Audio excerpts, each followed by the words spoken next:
To mi je jasno, ali vi sad kao italijanski advokat, vi ste zapravo tužili i Italiju. I Italija je deo NATO, je li tako?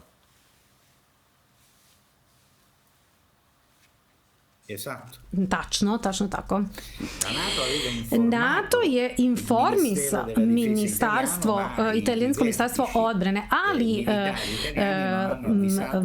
vojni vrh nije obavestio komandante, tako da vojna lica koja su posle radila na Balkanu nisu bili informisani o rizicima, niti su imali bilo kakve mere zaštite. Ni danas Italijani koji idu na Kosovo nemaju nikakve mere zaštite.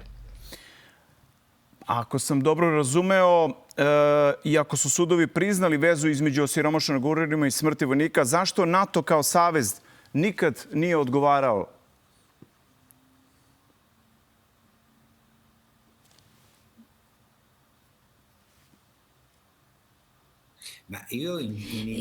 U Italiji ja nisam pominjao NATO, nemam nikakav interes u tome, već pominjem njihove poslodavce, dakle to je ministarstvo odbrane, a u Srbiji, odnosno na Balkanu, situacija je drugačija zato što vojna lica, recimo iz Srbije, koje su radili na Balkanu, dakle i u Srbiji i u Bosni, na Kosovu,